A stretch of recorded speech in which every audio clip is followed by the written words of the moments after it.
if you were to take 100 Canadians, how many Canadians out of 100 just randomly picked are like, yeah, I'm fine with us becoming a state? I'm thinking 40, 60, 45, 55. Really that much? Whoa. Things are not getting better at this moment. I feel like things are ratcheting up. Recently, Mark Carney, our prime minister, installed by a very small percentage of Canadians who voted. It's about 0.3% of the entire population of Canada, 150,000 people, put him as prime minister. That's like if Biden had dropped out partway through and Kamala had just gone in by default. How would Americans feel about Kamala? That is not a represented person in power. We generally all believe in Western lifestyle and we want a free and prosperous future. And if we don't all get our crap together, we're going to lose a lot of that to perhaps some other powers in the world.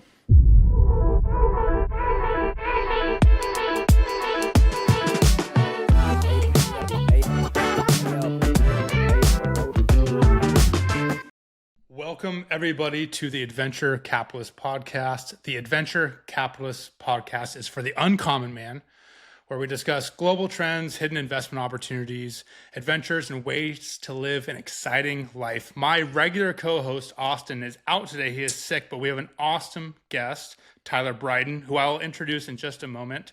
But we're going to cover a wide variety of topics today, everything from geopolitics to Canada, U.S. relations, some psychedelic medicine, AI, and then maybe some travel adventures. We'll see where we go there. But Tyler, I'm pumped that you're here. We met several years ago through the psychedelic world, but we never really connected over anything else. So we have not spoken prior to this. So I'm pumped to get your take on a bunch of different things and hear what you're thinking from the Great White North, which is Canada. And I also want to hear about Speak AI. So Tyler, tell us about your company, who you are, and what's going on. Yeah, beautiful. And thanks so much for having me. I mean, we haven't spoken too much. I know we've had a call. I've seen, one of your beautiful places in there, Florida, walking around in the sun. So we're just getting a little warmer up here in Canada now. So the mood's lightening in Canada. And I've also been a longtime follower of the newsletter there. So I've been seeing what you've been up to. I know that you're exploring, and the Adventure Capitalist makes perfect sense for sort of the brand that you've pulled together based on what you're interested in. Thanks, man. Quick background, Tyler Bryden. I'm the co-founder and CEO of a company called Speak AI. It's a small AI company, but we've been working on that since 2019, and a lot's changed since we first started that. So very happy to, talk about the company, but also, more on the overarching what's happening in technology, what's happening in AI right now.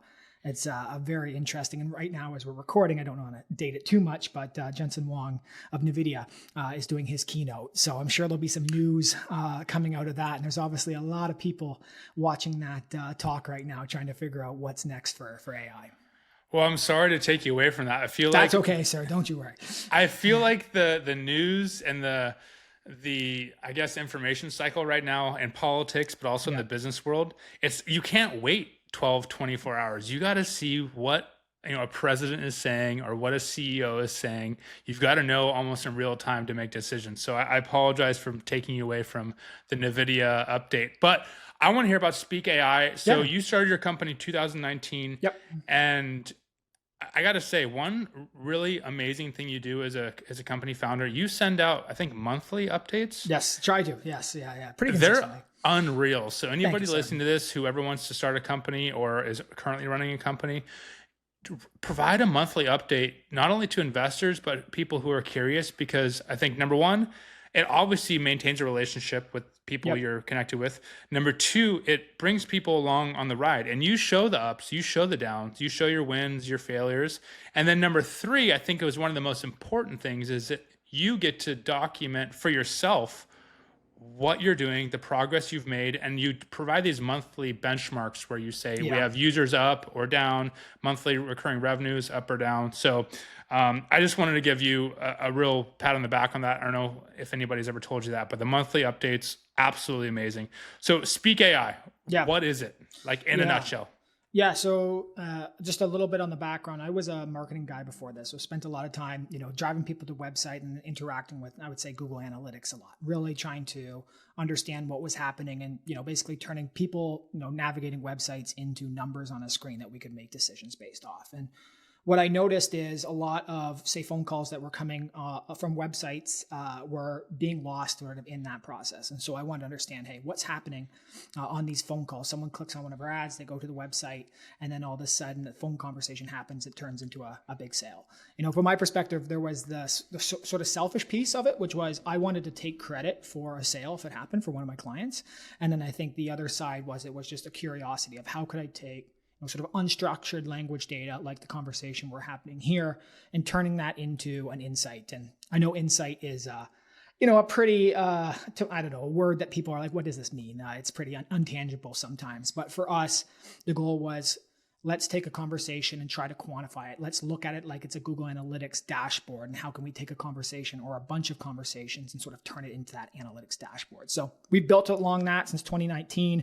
A lot's changed. We started with transcription being a layer, then custom sentiment analysis, and then extracting keywords and phrases out of it. And I think the transition that we've seen over the last 2 years, I guess 3 years now, was obviously sort of these explosions of, ChatGPT, large language models, and really most systems that are interacting with language data today having some sort of integration with those systems to sort of intelligently derive meaning more than some of the static models that were built previously.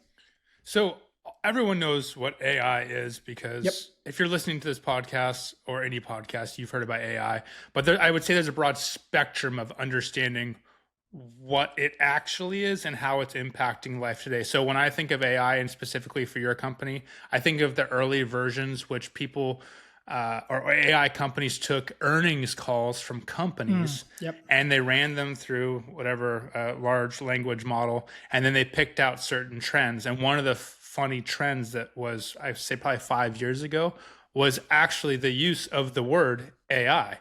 And it's like one of these charts just goes vertical, which is no companies were talking about AI. And then I don't know what year it was, but all of a sudden every company was talking about AI. And the only reason you knew this is because they ran all the earnings calls through an AI, whatever software, and then it detected whatever word there is. So what you're saying, you first learned about this or thought of the idea for these sales calls, but that's where Speak AI kind of started from, right? Is taking these. Okay. So I went on your website recently. I go almost every month just to check your progress. You have so many services now; it's almost overwhelming. So for sure. What are you guys doing now, and what direction are you guys headed? Yeah, and I think just two interesting things that you brought up there. So one, a really tangible example of that is like, say, Warren Buffett. When he's talking about a company, that means he's usually investing in a company. And so there was a really interesting one where they tracked his mentions of Apple over time, and as they started to decrease, you realized that he was actually selling off those holdings. So there are some really interesting tangible things that can come out of it. I think the second piece, and this is where Speak has spent a lot of time and where we've seen some of our greatest adoption right now, is you talk about sort of keywords coming out or maybe specific phrases. But we work with a lot of research teams, sales teams, and even say quality assurance teams. And they're trying to go beyond sort of the keyword or phrase level and say, as a researcher, so I'll give you an example. We work with a lot of research teams. Some of them work with the biggest food companies in the world. And so they'll have a model where they're testing a bunch of different food products. So I'll just use an example like cream cheese. I know it's silly, but I'll give this example. I've got 3 versions of cream cheese that a company's producing. They'll send that out to like 100 people, and they'll get them literally on camera to record themselves eating that cream cheese and then talking about the aftertaste, the texture, the smell, all those things. Now, before sort of this technology existed and before Speak existed, you would manually scrape through all those videos to make that assessment and make that analysis. And if you were only to do keyword or phrase extraction, you would really struggle to sort of derive the actual meaning or insight out of it. But in Speak, I can create a concrete field, a discrete field called texture, and I can use the AI to intelligently pull out the texture from across those 3 product layers and then turn it into basically a table or a chart so I can look across 100 respondents and see which one has emerged most, which texture has emerged most, and then I could pair that with the sentiment around that texture, those type of things. So again, really going beyond that sort of keyword phrase layer to the more intelligent understanding of language is where we're seeing a lot of success.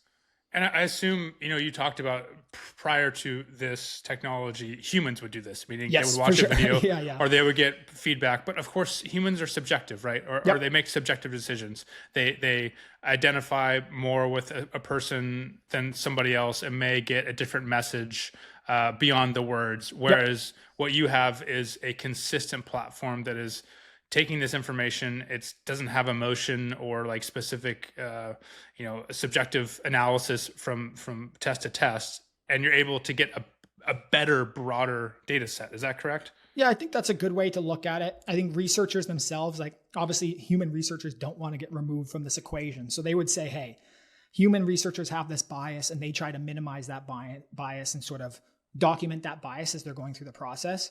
The same criticism has been applied to some of these AIs where, say is what bias is built into these systems. And once you obviously get into politics and culture and all that stuff, that's the big problem right now. Everyone thinks that AIs are biased, and to be fair, they are. Of course, like ChatGPT has pretty much been proven to be biased. I know they've done a lot of upgrades and cleansing of the algorithm, but it's created this huge doubt for a lot of people because there have been biases. Yeah, and so the whole world, I think, is sort of reckoning with that bias. With our system, we're basing that on the data that, say, the researchers have gathered. So it's first-party data. We're removing a lot of that bias by sort of basing the analysis around that. And then you can also provide instructions, context, and everything to that engine so that you're limiting it as much as possible. So I don't think it's completely removed, but we're seeing more and more acceptance. I would say even 2 years ago, almost all teams would push back against this. Now, what's really interesting is they'll take that, say, 100 videos of that cream cheese testers. And again, there's lots of great political examples or other, companies we work with, but then they would actually share that data set back with their clients in this sort of interactive research repository, which is another thing that we've sort of enabled at Speak. A few years ago, that would never be accepted. But that movement and that value creation is so significant now that they're more than happy to do it. And they're getting some really interesting feedback on how their clients are interacting with that data, what questions they're asking the AI chat themselves. And it's creating this really interesting feedback loop.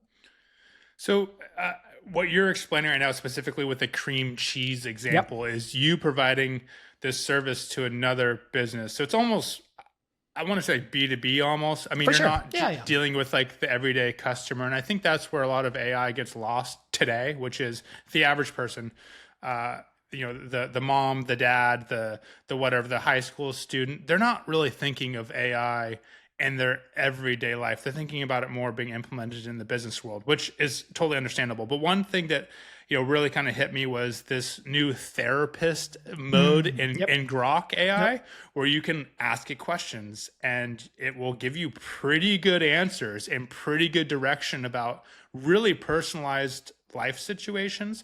And so when I think of Speak AI, there's the opportunity to actually capture people's feedback of how they're feeling about something or their outlook on the day's events or whatever. And I assume over, let's say you recorded yourself for a while every day for a month straight, Speak AI is going to be able to notice trends in your own emotions, right? And basically give you feedback like, hey, you're a negative person, or like you ruminate too much on this topic, or great job in doing this. So do you see Speak AI being able to go more into that consumer direction in the future?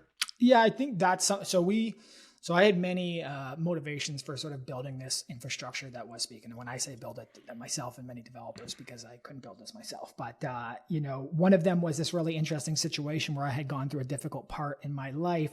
And during that process, I had made many, many audio notes and also an entire library of basically Evernote notes and sort of journal. And what I was trying to figure out at the time was how could I take that, keep the timestamps and dates, intact, and then run analysis across that entire time period to like understand, personally, like what I went through, what changed over time, and basically that sort of path that you laid out.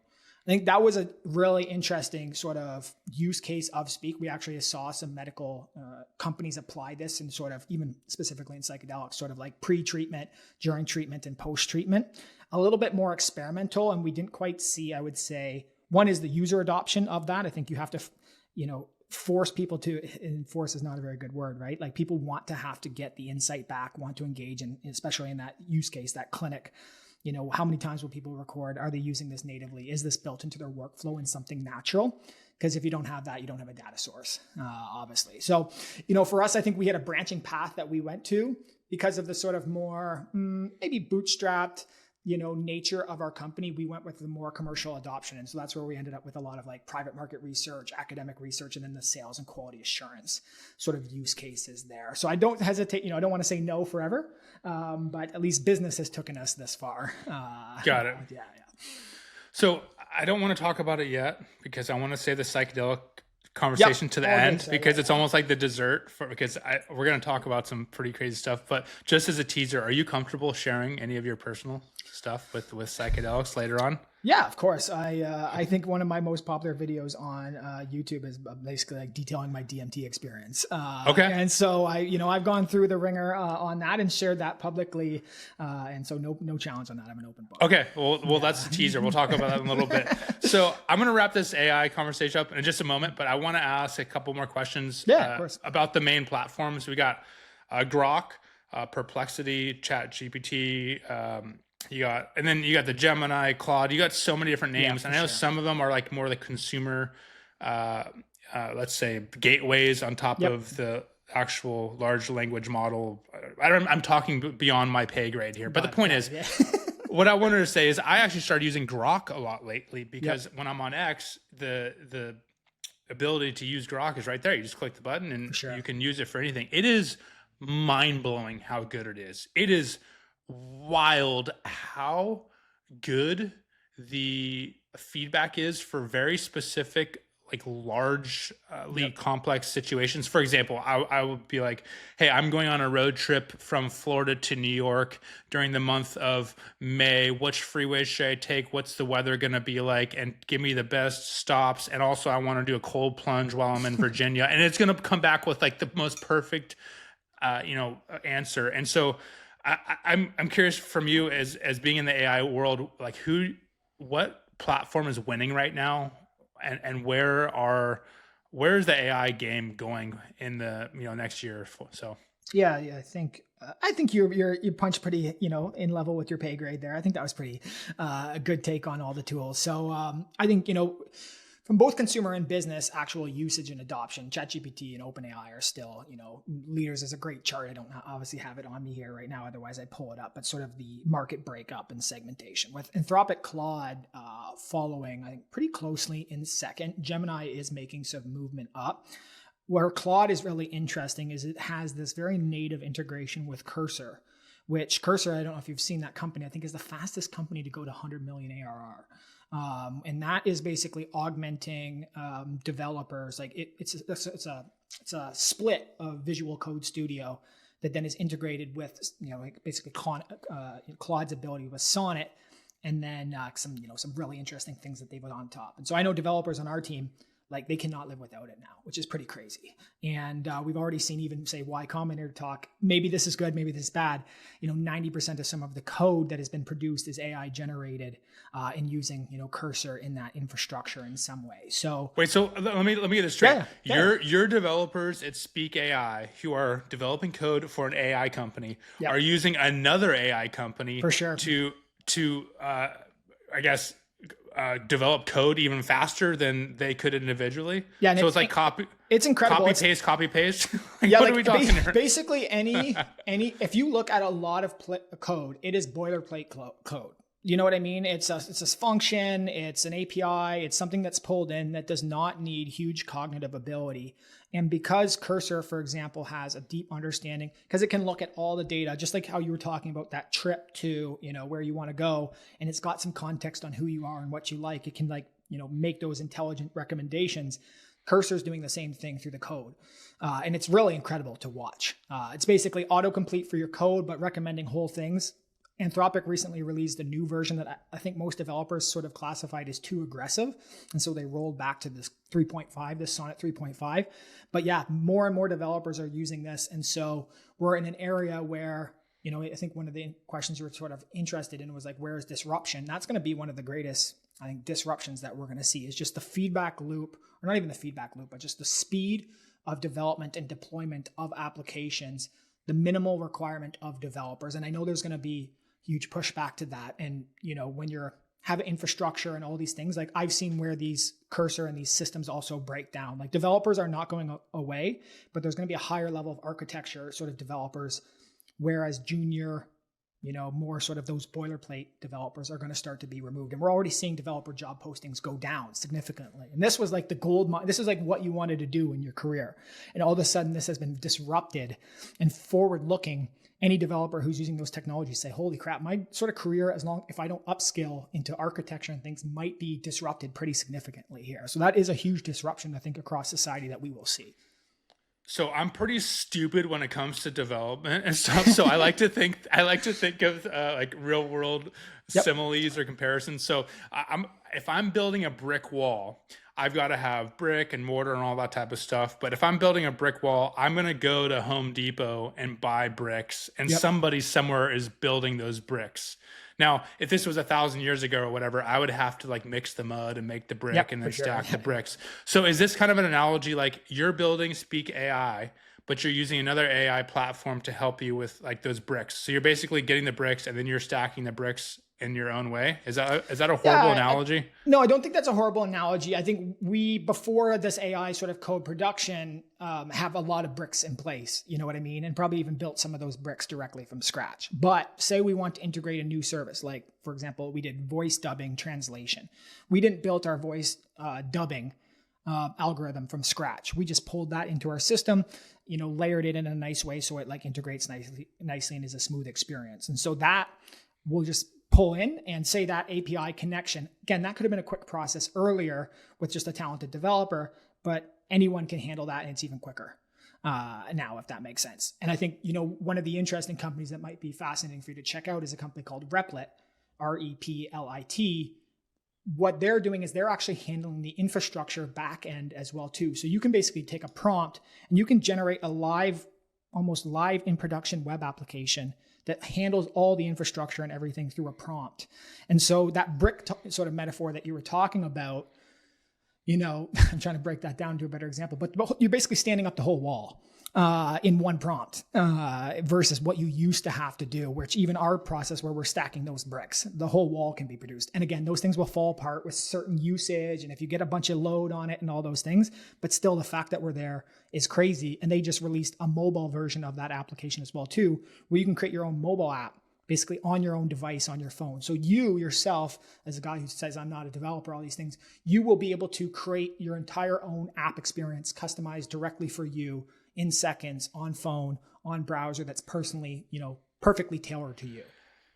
So this is where my head hurts, because I think like, well, if this happens, then this happens. And then if this is, and then like you just go down this rabbit hole of just, exponential growth. And I think that's where I get very lost in this whole conversation. Maybe a lot of people are. So I'm going to put a knife in this topic for just a moment. Kill it. Yeah. And maybe revisit. But honestly, I could probably talk to you for hours about this, but I want to respect your time on AI. And let's shift it over to some of the markets of geopolitics, because you are in Canada. Yeah, this is a disclaimer as an American. I'm wearing my United States hat here. I'm a proud patriot.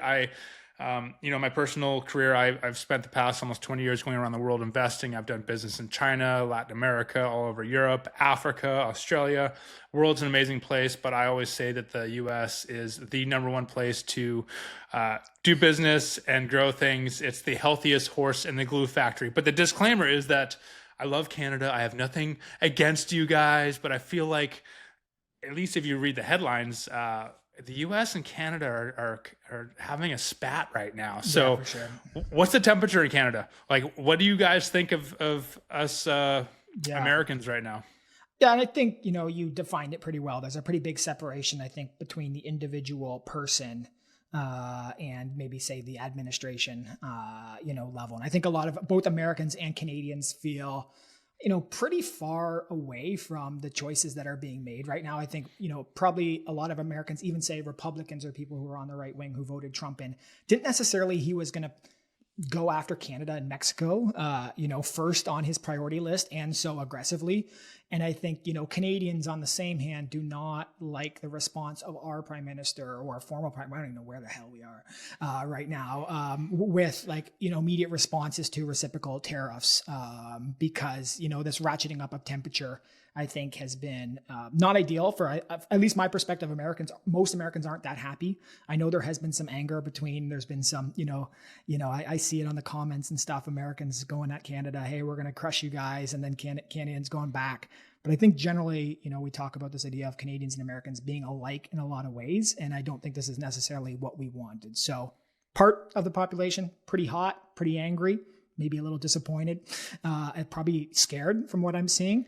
But other ones, I think, just wanted to see Americans and Canadians sort of better. It's like seeing your parents fight. Yeah, for sure. But Canadians are so nice. You guys are so nice. If instead of actually cussing us out and dropping F-bombs, you guys are just you guys are big meanie heads. I mean, I feel like you guys are so nice that you would never actually make a big deal about it. But I think where things are going, things are not getting better at this moment. No. I feel like things are ratcheting up. We are in the middle of March 2025 right now, and supposedly at the beginning of April we're going to have these tariffs actually enacted from the U.S. side. Who knows if that's going to be kicked down the road to another month and there's going to be more negotiation. But to be clear, things are not getting better. We're not getting to an area that is more agreeable.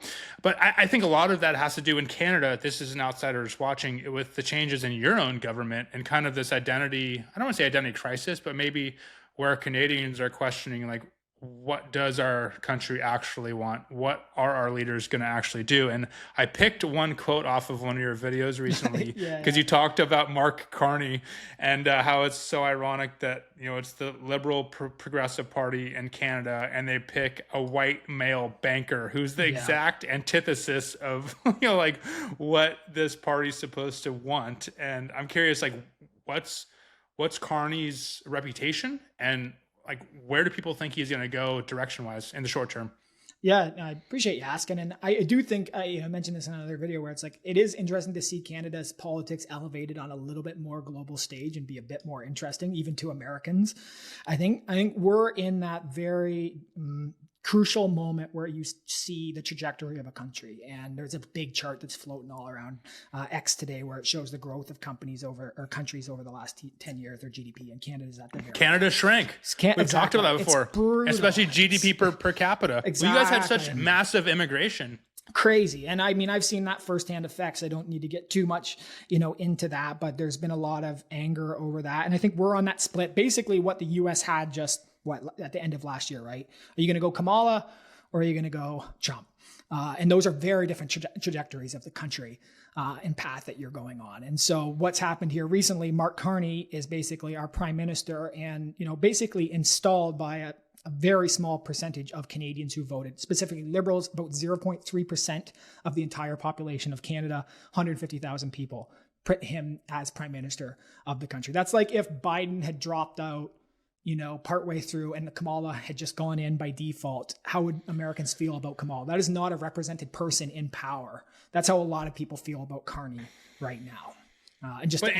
Can't Pierre Poilievre, can't say his last Pierre, name. I can't say it either. I'm sorry. I know. Okay. I know I should be able to. Better. It makes me feel a lot better if a Canadian can't even say the actual French name of, the way your politics work is obviously different than the US. And I know a little bit about it, but from a US general perspective, it's very confusing because it's a different process to get the PM elected or rise to power. So can Pierre come back eventually, or what's his status? So what happened here is there was basically a coalition government between the Liberal Party, which is Justin Trudeau, which is sort of the left wing. It used to be the centrist party. I would say the left-wing centrist party in Canada has now become the very progressive left-wing party. There's one more party that's even more progressive than that, which is called the NDP. So I don't know if you've seen this guy, Jagmeet Singh. I have. So we don't want him. No one wants him. No. He is highly unpopular. They have a coalition government together. And basically what happened was, Pierre could try to bring up what's called a no confidence vote, where if that went through, he could force an election to happen. But because Jagmeet and Trudeau kept that coalition together, he could never force that vote. That could never actually happen. what happened in the last several months is Trudeau finally, I think after Trump made him cry on a phone call, decided he should step down and go through this process of finding a new leader. But what happened was he used this method called proroguing Parliament, which means our Parliament is not existing right now, and it's not back until March 24th.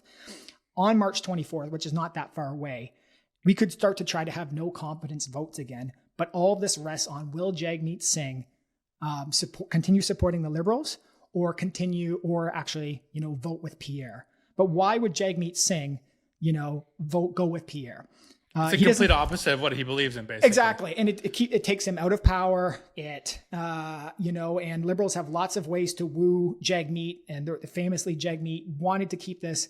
And this was the dirty, nasty part of it, was that he wanted to keep this running because I think it was in February. If he hit February, say 15th, he secured his pension as a Canadian sort of leader there. So they were calling him Pension Singh and all these things. So it's a nasty little situation we're in. To answer your question, Pierre can come back and an election will happen before November of this year. But most Canadians feel right now is Carney should call an election. He's basically an unelected prime minister of our country right now. And his reputation is not good. His reputation in a few words from most people would be WEF puppet, globalist, banker, overly progressive woke, and has a huge history of forcing carbon tax policies on Canadians while he operates companies that are, selling oil, doing pipelines, all these things that conflict, hugely with these sort of agendas that he's pushing. Yeah, it's like Davos, all the billionaires telling people to not eat meat because the cows fart. Meanwhile, they're landing in the G5 jets all the way over in Switzerland. So Pierre can come back. So what about Trudeau? Because this is the other confusing thing about Canadian politics, or I guess just the whole parliamentary structure. These politicians can come back in different life forms and different positions because the term limits don't really prevent them from coming back in some capacity in governments. So do you think Trudeau's going to come back in any capacity, or is he a goner? No, I think he's pretty gone. I think most Canadians are sick of him. And even for Carney right now, to bring him back, Pierre's line of attack right now is he's just like Justin. So just as an example, Carney has no incentive to bring him back. Maybe there's a cooling off period and people think, wow, Trudeau wasn't that bad. I doubt that's going to happen. And the only thing we would see maybe is he's installed in some sort of foreign affairs minister because he loves dressing in his little costumes and going and touring the world and things like that. But he's gone. No one wants him back, even Liberals. Okay. Yeah. So he'll get a honorary position as an ambassador, or maybe the representative to the World Economic Forum or something. He was shopping in Canadian Tire today. So he's building his life, a normal citizen life, I guess, right now. He looks awfully like Che Guevara, doesn't he? That's he does. Have you seen that? Of course, yeah. The side by sides. I don't know what the actual DNA test would show there, but it's pretty hilarious. And his mom was hanging out with Che Guevara around the time that his birth date is. I mean, isn't that a little sus? I mean, she was having a lot of fun, I hear too. So, and Trudeau, and I guess he rode that, Trudeau name into power, but he's basically before this was just a drama teacher and has a lot of behavioral things that, are really big red flags for a leader of a country that, on a global stage is as important as Canada, or should be as important as Canada actually is. Yeah, well, he's a drama teacher. He's a professional puppet. He's a professional actor. He's very good at getting his strings pulled. Well, and just one last note on it's these people like Trudeau, and it happens with the Democrat Party in the U.S. too, which is they try so hard to show that they're progressive to get people to like them. And in the end, everyone just hates them anyways, because you can never make them happy, everyone happy. So I hope this trend stops and people will be a little bit more tolerant of not everyone needs to like you, but stand on your agenda and, your values and push forward with those. It's funny because Trump almost does the opposite. He tries to get everyone to hate him, and then some people end up liking him. It's this crazy reverse psychology that Trump's got down. I'm going to finish up this Canada topic in just a moment, but 51st state, man, what are you thinking? Come on. Don't you want to be a part of the, the North America bloc, or is that a little even too far for you? No, I'm obviously a big fan of America. I have a lot of American friends. I'm a business owner. So I see all the, the perspectives of that. it's been really interesting to see sort of Canadians rally together under the pressure of Trump here. And I think that's something we've even seen with like Europeans here when, trying to rally to put their defense in order. I don't know where this is going to end up. Yeah, it's tough. So, the people are saying like, okay, what if Trump was to buy the Canada and you were going to get 500,000 USD as part of that purchase? How many Canadians would consider that? And I think that becomes exactly. I think a lot of Canadians would put their hand up there. But then I think there are some questions around the, say healthcare questions around that. And I would say even United States, like Canada is a pretty democratic progressive country that might actually throw off the sort of lines and sort of jeopardize some Republican power in the country if that was a true amalgamation of the countries. Yeah, I'm obviously biased in this conversation, but I like if you were to take 100 Canadians and just try and like don't think of your direct friends. Yeah. How many Canadians out of 100 just randomly picked do you think are like, yeah, I'm fine with us becoming a state? Or do you think all of them are like, screw that, we want our sovereignty? Definitely not. I'm thinking more like, I'm thinking 40, 60, 45, 55. Really? That much? It depends on the it depends on the conditions of it. Like Alberta wants to join. Alberta's going to break off from Alberta, Canada altogether. Exactly. And then Canada has not much with Alberta in terms of, their sort of commercial output. So I think it depends on the conditions. Do Canadians get something for it?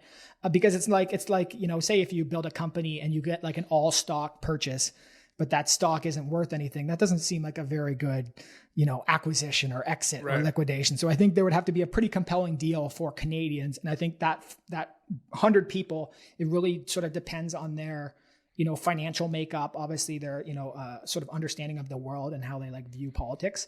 But you put the right group of 100 people together, you're going to have a pretty high percentage who would take that deal if it was compelling enough. Not that you asked my opinion, but I'm going to give you mine anyways. Yeah, go ahead. I view Canada. I have lots of Canadian friends as well. I go there, semi-regularly. And I view Canada as the 51st state, not in the sense that, hey, you guys don't have your own culture and all of that and your own flag. I'm not saying that. I mean more like if something were to happen to Canada, whether it be a natural disaster or an invasion from a different country, we're going to come. When I say we, the U.S. would come protect Canada just as much as it would go protect Florida or Alaska or California. It's as if, like you said, we're kind of like in this spat, like two parents fighting right now, but there's no way that the U.S. population could watch Canada fail in any disaster, man-made or natural, and not lend some sort of help. So my take, and I don't want to speak for all Americans, but I feel like most Americans would feel that way. And whether or not you were actually 51st state, that's a different topic. I guess more I'm saying the emotional part I feel like is already there. Like we're already there. We already like accept you guys as brothers. So well, I appreciate that. Yeah, and I think there's a lot of reasons up. I get why Trump is eyeing up north, sort of Chinese and Russians up in the north as Arctic melts and all these things. Like I understand. Canadians will hate me for that, but I understand that. And I also understand Trump's sort of America first agenda. And I think there was a lot of Canadians who supported it. They just have some slight regrets over that support of it because now they're seeing sort of the attack on Canada when they didn't think that was part of the cards. Well, I think that's, I'm generally a Trump supporter in what he does, but his delivery and the messaging, especially as of late, is very frustrating. Not only as an investor, but also just wanting some clear direction. But I think you're bringing up a good point, which is, the way I look at Greenland and Canada definitely has to do with security. It has to do with, the North Passages that China and Russia will have access to. But Greenland's a really good example of the bottom line is like Denmark is not a big enough economy or has enough influence to properly protect the region of Denmark or exploit the minerals that are there. So that is going to end up putting the whole Western world, Europe and the US combined, completely reliant on China for the rare earth metals market because China is by far dominating. They have a monopoly over rare earth metals because the West has become complacent over it all. So when I look at Canada specifically, it's kind of one of those same things. Like Canada has not been contributing their amount of money to NATO to aid in the funding of Ukraine. Yet Canada gets all the benefits of being protected by the U.S. and more or less the entire economic engine of the U.S. without actually contributing their their fair share. And I think that's the whole battle with tariffs right now. But I think what I'm getting at is that the narrative that's coming out of the Trump administration and from Trump himself is not clarifying that articulately enough. And it's more related to name calling and doing these like bombastic accusations and slaying shit back and forth, which is kind of losing track of the whole story altogether, which is, hey, we generally all believe in Western lifestyle and we want a free and prosperous future. And if we don't all get our crap together, we're going to lose a lot of that to perhaps some other powers in the world.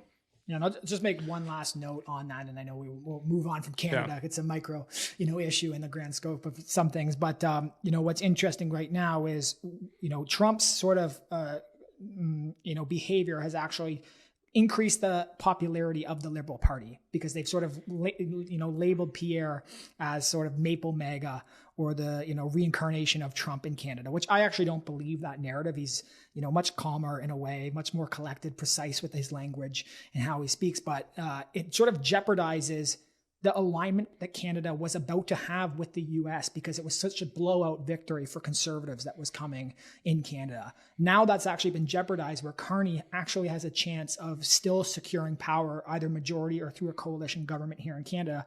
And Carney is, by his own definition, a European.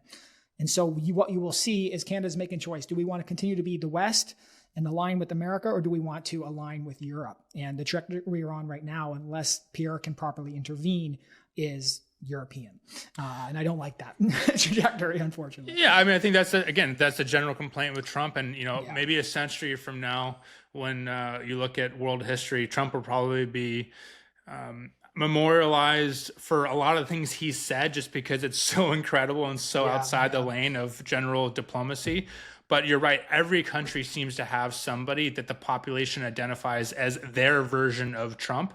And unfortunately, a lot of those people, meaning representing the opposite side in other countries, may not be like Trump at all, but the populations are assuming they are like him and immediately discrediting whatever. It happened with Bolsonaro in Brazil. It's happening with multiple different leaders in other countries. So, all right, let's move on to the economy, because I know you are very involved in looking at the markets, what's going on as a startup founder yourself. You're obviously, keeping an eye on what's going on in the transactions, but also looking at the market, because as you raise money and spend it, but also market to your customers, you want to know what's going on. So a quick, let's do a quick recap of this past week. U.S. markets had a pretty big sell-off. We are officially in correction territory, and as I speak right now, the market's actually cooling off more. Last week, I stated that, this is actually a good thing. I'm not saying I like to see markets crash, but I've been saying for months, almost a year now, that U.S. valuations are so unbelievably overvalued. They're nosebleed territory, that the only way for this to correct would be we have a blowout, washout situation a la 2008, or even worse, .com, or going back a century prior to 29 style stock market crash. We clearly don't want that. So the only way to get valuations down, there's two ways. Either you massively increase growth, or you decrease valuations. We're not going to increase growth for a number of reasons, mostly because we're actually got everything being shaken up here in the US. But we need to deflate these valuations by getting market prices to come down. And what I'm getting at here is that Trump is actually saying this. And I think people are missing what he's saying. He's one of those politicians that what he says, he's usually follows through with. And he has said over the past several days that he is not ruling out a recession here in the US, that we may have some short-term pain. And the Treasury Secretary, Scott Bessent, said a couple of days ago that there are no guarantees, when I'm quoting this, there are no guarantees when it comes to a potential recession hitting the United States. And he also added, I can predict that we are putting in robust policies that will be durable and wean our country off massive government spending. He continued and said, I can tell you that if we kept on this same track that we're on now, what I could guarantee is we would have a financial crisis. And then he went on and said, we are resetting and we are putting things on a sustainable path. So this is, again, the U.S. Treasury Secretary and Trump literally saying to the market, like, things may get bad in the short term. And I don't think this comes to any surprise of any serious investor. And last episode, I gave the comparison of a drug addict. If you have a drug addict that needs to go to rehab and wean themselves off drug, you have this like uncontrollable just anxiety, and you're going through all kinds of health issues because you're having withdrawals. And that's more or less what Trump is doing to the U.S. government and the U.S. economy, is taking away all these subsidies, taking away all this wasteful spending, getting rid of departments, doing all these crazy things. So this short-term pain that we are feeling right now is affecting the market. Gold is now over $3,000 an ounce. As I'm speaking, it's around $3,050. It's probably likely to hit $3,100 pretty soon. And there are all kinds of fluctuations in the market. And I'll finish off one thing, and I'll get your take on all this. One area of the market I've been talking about for about a year is foreign markets, specifically Colombia, Greece, Brazil, are so incredibly cheap. And I'll throw up an image here. But right now, those countries year to date have returned unbelievable returns. So if I'm looking at Greece is at about 24% year to date. Colombia is about the same. I think Brazil is around 20% year to date. So my point is that these countries that have been cheap for years now are finally possibly having some traction as U.S. markets kind of shake around. And as you are up in Canada, what do you think going on with all of this? That was a pretty good summary. And I pulled up FinViz just to see, because it looked a little better today, and then I see a sea of red on the screen. So I think, Trump is doing a very difficult task right now. I'm a big fan of, say, the All In podcast. And this has been something that specifically David Friedberg has been, sort of flagging for a long time, just this concern around the deficit spiral that the U.S. will go on if this sort of continues on the current trajectory. And so I think that was something that, this Doge sort of behavior and agenda, these things are things that are very popular in Canada as well, too, because we all know that sort of governments are bloated. And even, just for Canada for a second, so much of our employment has come through government employees right now. We have no actual sort of productive growth in the economy. So I'm, from the perspective that, yes, I do. It's interesting. What Trump's saying is you're sort of talking about like reading the tea leaves or like reading in between the lines. Is he's not really saying this like out loud, or he wasn't saying this until the market reacted the way it did. So I don't know, again, if this was the agenda the whole time and he just had to sort of, touch on this point once, the real losses started to happen in people's portfolios. But I sort of understand that trajectory. I think, we talked about China thinking about 100 years instead of quarters. I thought that was a really interesting statement to come from him. And, from diversifying, or you're talking about going into sort of global markets where the return is, has been really good this year. I guess I personally have some concern around that, because, what I'm seeing right now is, money flee the American, market to move to these places, where if the American market truly collapses, I think a lot of these countries are going to, collapse under their own weight. It's that saying, the U.S. sneezes, the world catches a cold, and there's all sorts of butterfly effects here. But I think the trend is pretty clear in the sense that investors are realizing, oh my gosh, the U.S. is actually really, really expensive, and growth may be unleashed under all these Trump policies, but that's not going to happen for a while, for at least a year. So in the meantime, I should probably go put my money in these really inexpensive economies. And to be fair, Canada is actually pretty expensive, especially on the resource sector.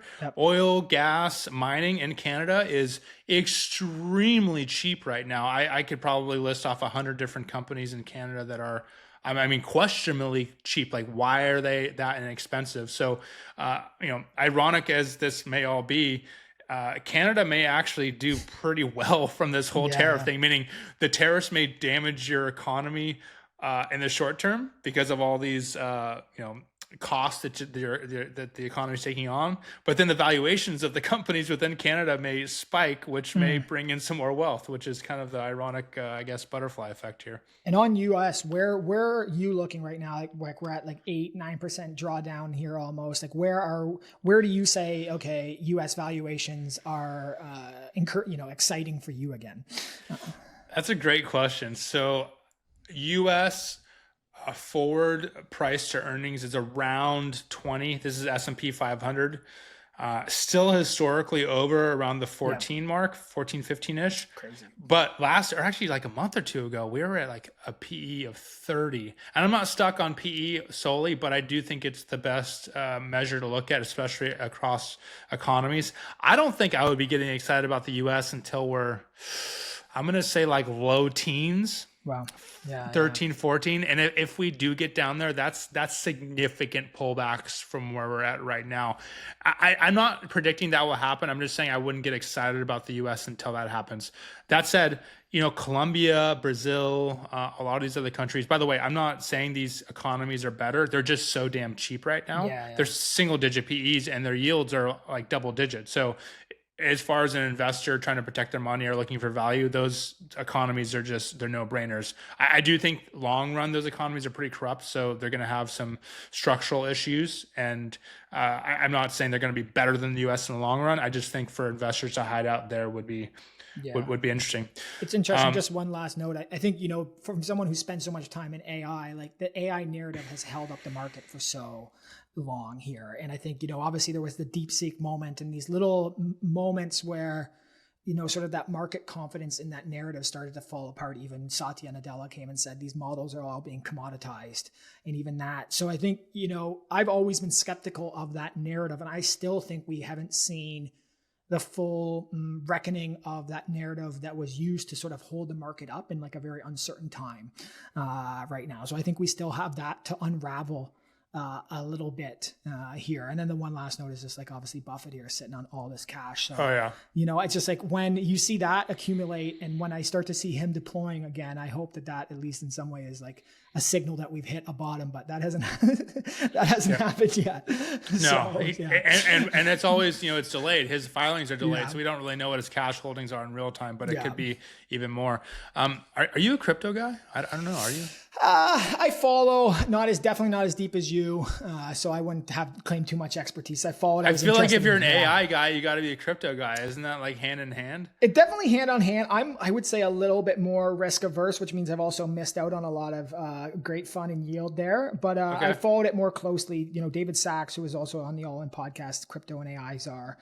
I think he did a really interesting thing with this Bitcoin reserve, and how he got into the administration was fascinating. I do think the reserve was a little bit anticlimactic for a lot of people who were crypto bulls. I'd interested to hear your take on that, but I still think overall it was actually the right thing to do, where you're using seized assets versus using like US taxpayer dollars to buy. I think that's a pretty big line that he drew in the sand there. Yeah. I mean, I'm obviously overall bullish on all crypto, and specifically when it comes to the reserve, the Bitcoin reserve. I think it's generally a good idea for the US to do that. Obviously, as you said, the news, it was like a fart in church. It happened, and everybody was like, what? And like nothing happened after that. Yeah.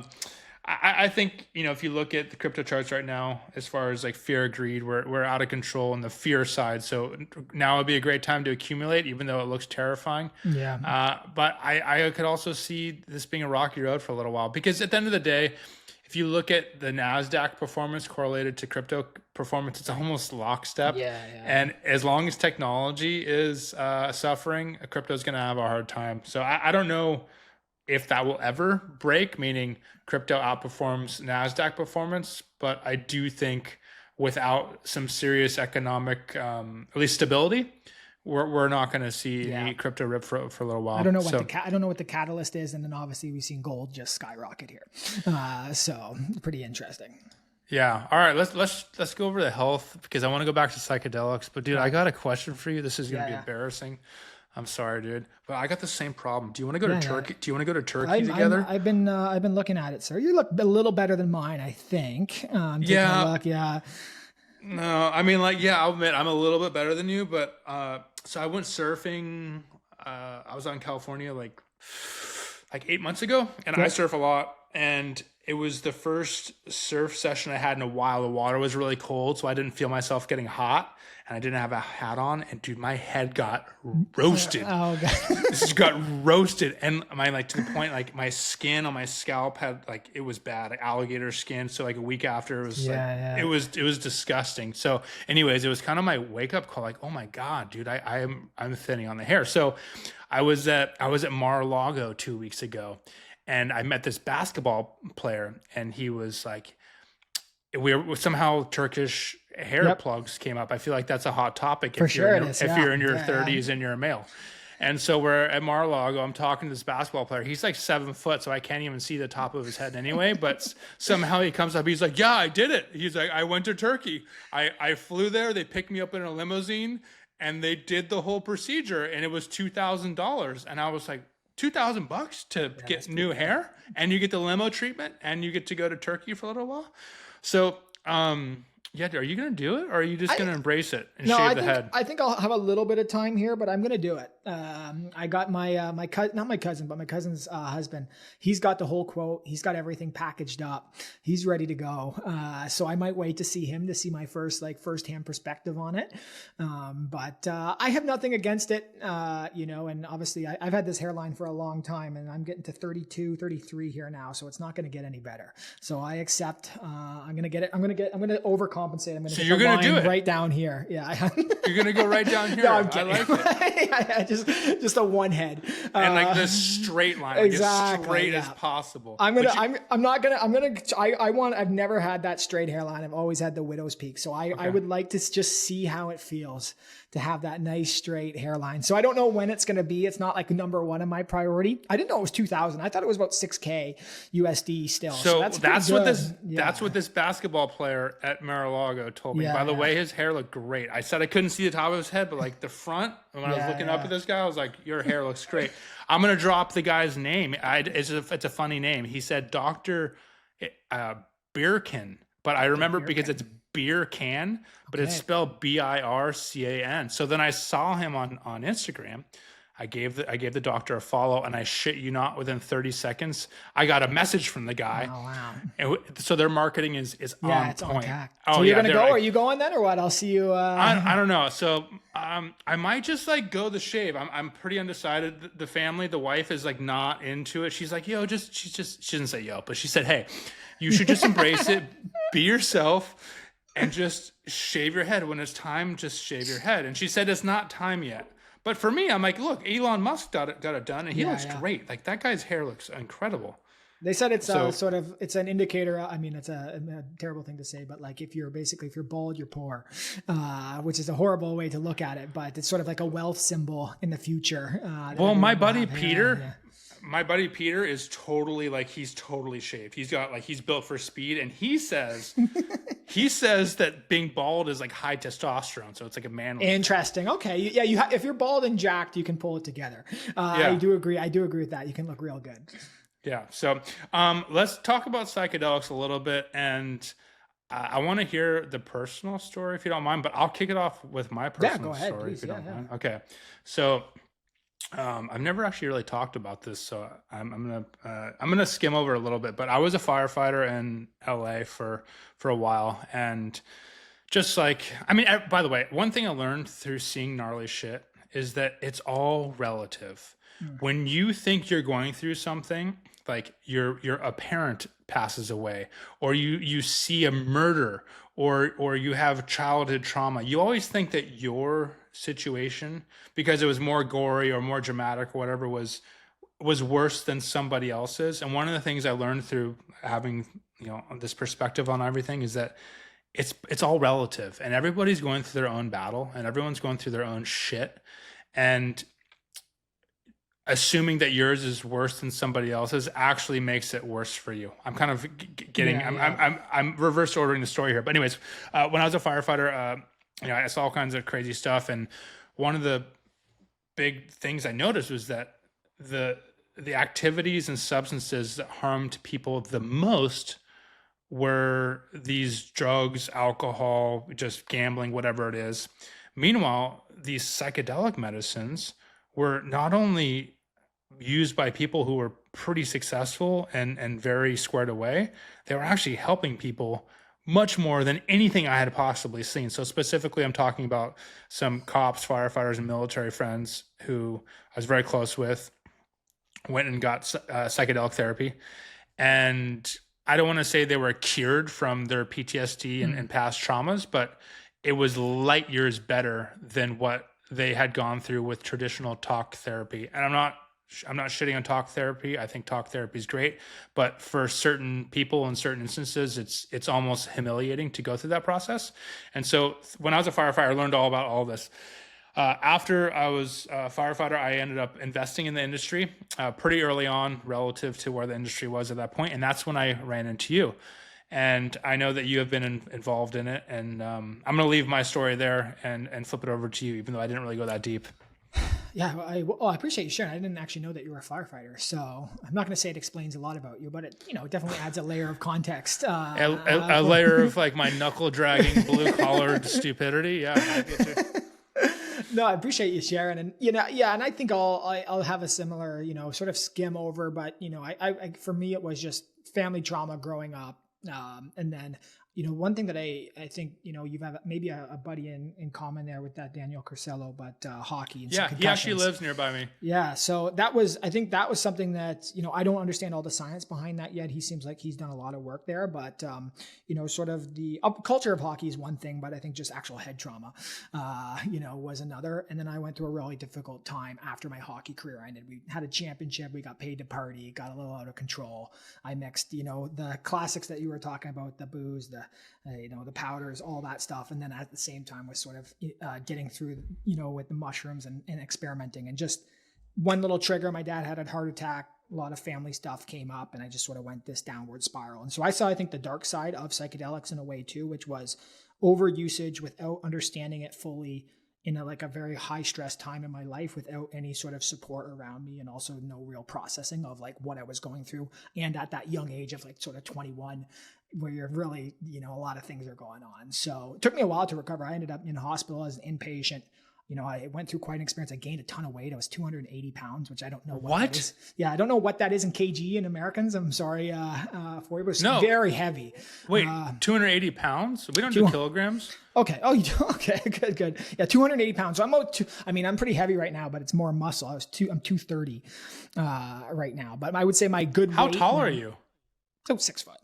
I'd say 5'4", 11 3/4. So I was heavy. You see a picture of me then. I went through it, and I ketoed my way all the way down, and now I sort of have stabilized. But I went through quite a bit there, and then I continue to dabble. So my experience now, I'm actually 6 months clean everything right now, which is an interesting part of my sort of journey here. I feel really good. I feel healthy.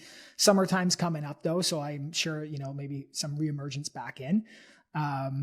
And I did a ayahuasca experience just last year, so that was quite. That was the first time I had done that. So lots of good lessons from that. So I'm a big fan, big supporter. I've also seen sort of the darker side of it too, and so I sort of look from both views as I look at sort of psychedelics.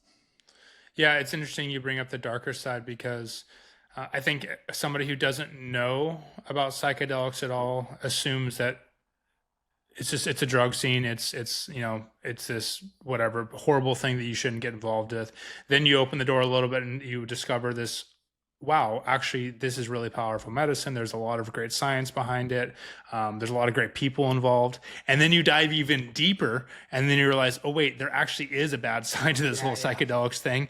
And you got to be really careful where you tread, because that first door that you open, like I said, the people that are like, oh, wow, this is great. There's a potential danger for those people to go down these avenues that mostly revolve around these sectors of the psychedelic industry that abuse certain medicines, or use them in the wrong context, or recommend certain people use medicines in a completely irresponsible way, meaning too large of dose and wrong environment, all that type of stuff. So that was a little bit of a PSA for everybody, that you should take a look, but be very cautious. You mentioned you're 6 months clean, and I will say that I have not had a drink.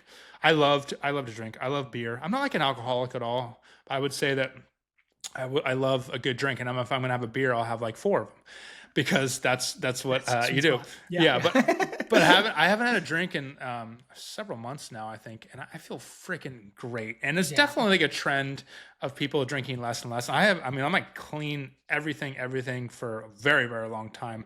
But I'm curious, when you say you're clean 6 months and you might dabble back in, does that mean like you're gonna go drink again, or what? No, not drinking. Alcohol doesn't appeal to me. My dad would struggle with alcoholism. So when you have that sort of view of it, it's just not something. And even him in his wisdom now has churned off alcohol, which I think is a great thing. I've seen his transformation. So it's just such a positive thing that I've seen, that I don't feel. More likely it's like LSD on a nice summer day.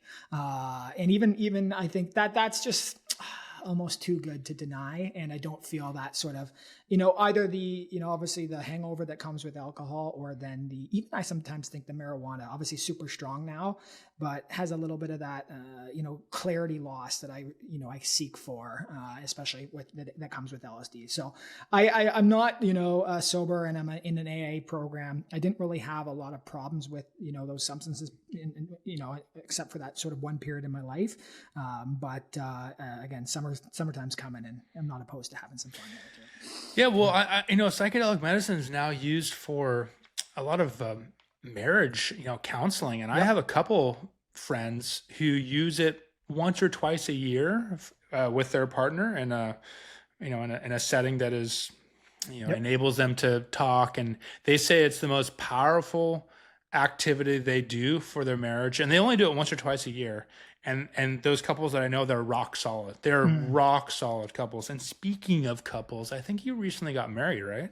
I did get married. And I've felt the benefits of that myself, so I can be a testament to that.